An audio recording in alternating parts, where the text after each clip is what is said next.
So right now I am at Shialda station parcel office. We just finished packing our bikes. This time our destination is Sikkim. You can see these are the two FZs and there is a Himalayan over there. The exact destination in Sikkim will become clearer further into the video. Hello friends, welcome to the first episode of my bike trip to Sikkim. In this series, we are going to explore all the major tourist places of the western, southern and eastern districts of Sikkim. Our initial plan was to reach Borong, a remote village in South Sikkim, on our first day, but fate had something else in store for us. Right now, we are on the Darjeeling Mail heading towards NJP.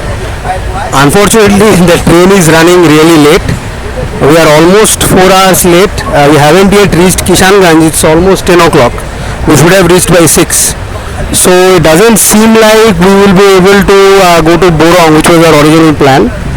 Because once we reach NJP, we have to unload our bikes. A couple of bikes are on this train, and there is one more bike which is on Poladiki Express, which will reach even later. So after we unload the bikes and make everything ready, we don't know when we will be able to start. But we will try to get to Namchi today. If not possible, then we will have to stay somewhere along the way. Namchi is located just under 100 kilometers from NJP and is about a 3 to 4 hour ride. So we were fairly confident about reaching it even after our late start. But surprises just kept piling on.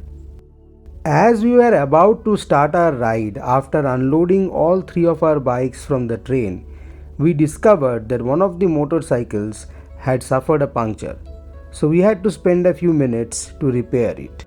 By the time the repairs were completed, the heavens had opened up into a torrential downpour, which wasted another 30 minutes or so.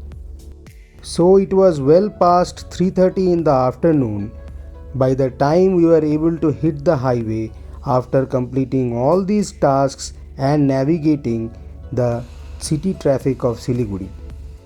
The light was fading really quickly due to the overcast weather, and it seemed unlikely that we would be able to reach Namchi before nightfall.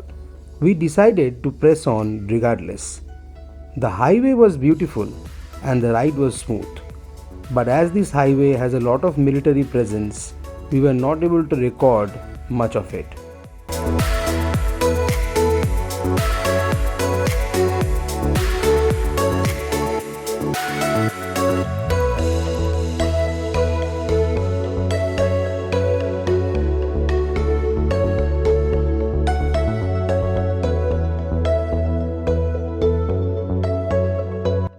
After a very enjoyable ride through the Mohananda Wildlife Sanctuary, we finally reached Sebok and started climbing the hilly road towards Rongpo.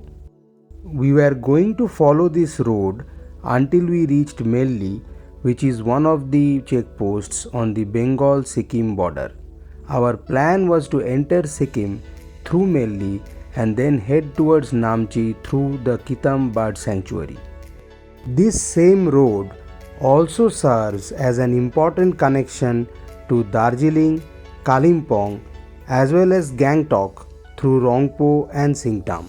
A right turn just after crossing Sebok across the Coronation Bridge connects to the highway that leads to Assam. Due to its importance, this road sees a very high volume of traffic early in the day. Fortunately, as we were riding quite late, we did not encounter much traffic along the way. This allowed us to make excellent time on our way to Melli. After about 4 hours of riding on this beautiful road surrounded by spectacular scenery, we finally reached Namchi around 7:30 in the evening. The road was also in pretty good shape except for a few rough patches where repair work was ongoing. As you are enjoying the natural scenery of this beautiful road along the Teesta River, let me take a moment to explain how to transport bikes on Indian Railways. So there are essentially two ways to transport a bike, as a luggage or as a parcel. In the first option, the bike is booked onto the train against a specific PNR, which essentially means that there is a greater degree of control as to when it will arrive at the destination. So, this is the option that we chose. A couple of important factors to keep in mind are that only two bikes are allowed in one train as luggage, and each bike needs to have its own PNR. As we were traveling by Darjeeling Mail, we had to purchase two additional tickets, one on the Darjeeling Mail and one on Podatik Express, in order to be able to transport all three of our bikes.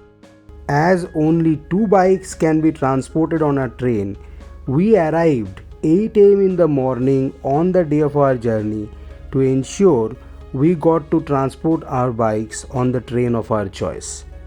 In case your train departs early in the morning, it is prudent to book the bike the previous day. Now let's come to the actual process of booking the bike.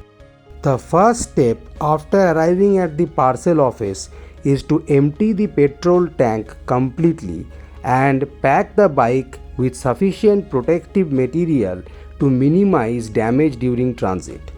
There are people available at the parcel office who will do this for about 500 rupees per bike. This also includes the charge for loading the bike onto the train prior to departure. After this step is complete, you can go to the parcel office and fill up the form to book the bike. Don't worry, the people at the parcel office will assist you in filling up this form. You will also require an ID, the vehicle registration certificate, insurance document, and PUC. After the documentation is complete, you have to pay the fee for transporting the bike in cash, which completes the process. If you have any other questions on this topic, please feel free to reach out in the comments. That's all I have for this episode, friends. If you enjoyed this video, please like, comment, share, and subscribe to my channel. Also, don't forget to press the bell icon to stay notified of future uploads. I will see you next time as we journey from Namchi to Borong. Until then, goodbye.